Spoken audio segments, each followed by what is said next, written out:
सुंदर सवाल है। भगवान की भक्ति का कोई कठिन नियम नहीं है महाराज। भगवान की जो भक्ति है बड़ी सरल है साहब, और भगवान की भक्ति हमें जब भी करें बड़ी सरलता के साथ करें। भगवान की कठिन भक्ति जो भी समझता है भक्त, वो कठिन भक्ति न माने, बिल्कुल बिल्कुल दिल का भाव है। जब भी हम भगवान से जुड़े, कन्हैया से जुड़े ना, तो बिल्कुल भाव से, भाव के साथ में। मन से भक्ति जो होती है, सबसे पहले श्रद्धा और विश्वास। ये जो भक्ति है, श्रद्धा और विश्वास में सच्चे मन से लिया गया भगवान का नाम महाराज सबसे बड़ी पूजा है, सबसे बड़ी पूजा है। रोज थोड़ा थोड़ा समय निकालकर राम कृष्ण से भगवान या जिस भी देवता को आप मानते हैं उस देवता को मानिए। क्यों माना? जिस भी देवता को, जैसे कि प्रभु श्री राम को मानते हैं तो राम जी की आराधना करें, राम जी का भजन करें, कृष्ण जी का भजन करें। और मेरी राधा रानी को मानते हैं तो उनको इष्ट एक माने। जिन्हें भी मानते हैं आप, इष्ट जीवन में एक होना चाहिए महाराज, एक होना चाहिए। जब इष्ट हमारा एक होगा तो कृपा भी जल्दी ही होगी।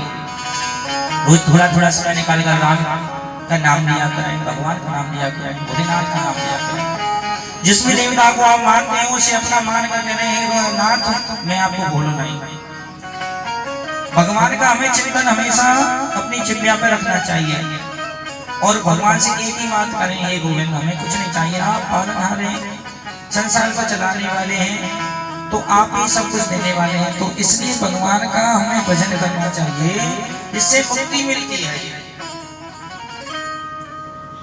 भजन हमें निरंतर करना चाहिए। भजन सुना करें।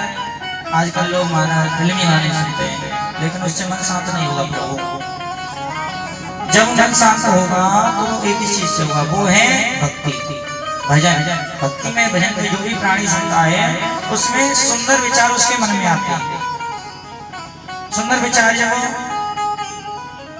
सच्चे मन से गुनगुनाता है तो भगवान का हमें चिंतन यानी छवि हमारे मन में आती है। हमें भगवान का चिंतन हमेशा करना चाहिए। भगवान के चरणों में मन कैसे लगाएंगे सुनिएगा। भगवान के जब मन लगाए तो बुरे काम हमें करना बिल्कुल छोड़ देना चाहिए, बिल्कुल छोड़ देना।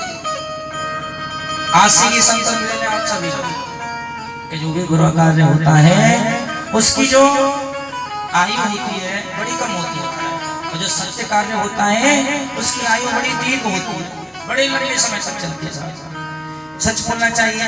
जब भी कोई भी बात हम किसी से कह रहे हैं तो सच बोलो, सच को कभी छुपा नहीं, छुपाने से। हमें भगवान का चिंतन करना चाहिए, सच बोलना चाहिए, हमेशा भगवान के चरणों का ध्यान रखते हुए श्री जी को अपना लो। अगर भगवान को अपना आप बनाएंगे तो भगवान भी आपको अपना बनाने में थोड़ी सी भी देर नहीं लगेगी। सच्चा आचरण, सच्चा आचरण, सच बोलने वाला, किसी का बुरा नहीं करना चाहिए। माता पिता बड़ों का सम्मान करें, यह जीवन की सबसे बड़ी महाराज पूजा है। भगवान ने भी माँ को सबसे पहले दर्जा दिया है कि सबसे बड़ी माँ होती है संसार में। जिसने हमें ये जगत को दिखाया वो है हमारी माँ।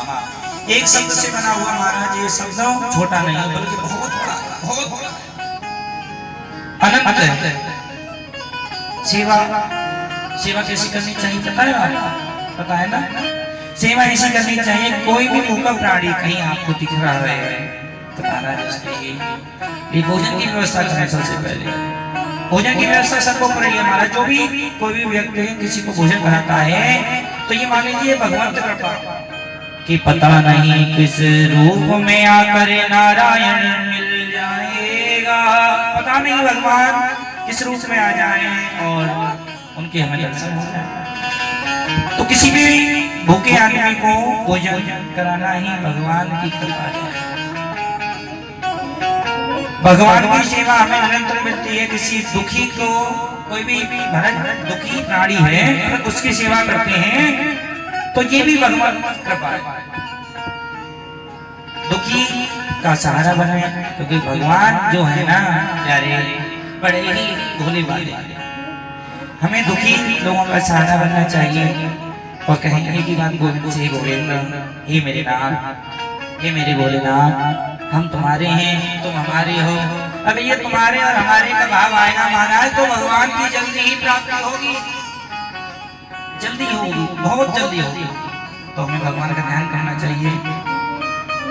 श्री कृष्ण जी कहते हैं जो मुझे प्रेम से याद करता है मैं उसके पास स्वयं पहुंच जाता हूँ। भगवान कहते हैं जो मेरे के मार्ग पे चलने की थोड़ी सी भी कोशिश करता है महाराज, तनिक मात्र भी कोशिश करता है तो मैं स्वयं उसके पास पहुंच जाता हूँ। बड़ा समस्या भाव है जो सत्य के मार्ग पे चलता है उसके ऊपर भी भगवान की विशेष कृपा होती है। सत्य के मार्ग पे चले, हमेशा सत्य ही बोले। बिना सत्य के संसार में कुछ नहीं है, लेकिन जब विजय होती है तो महाराज सत्य की होती है, असत्य की हार होती है, हमेशा असत्य की हार होती है। भगवान का हमें ध्यान रखते हुए रहना चाहिए और भगवान का हमें चिंतन करना चाहिए। हे गोविंद, हे मेरे नाथ, तुम हमारे हो, हम तुम्हारे हैं। सभी भक्तों को ये बड़े भाव के साथ में षष्ठ दिवसीय कथा में आप सभी भक्त स्मरण कर रहे हैं और सुंदर सी भगवान की भक्ति का गुणगान अब कर रहे हैं, गुणगान कर रहे हैं। तो ऐसे ही हमें भगवान की निरंतर पूजा पाठ करनी चाहिए और भगवान का चिंतन करना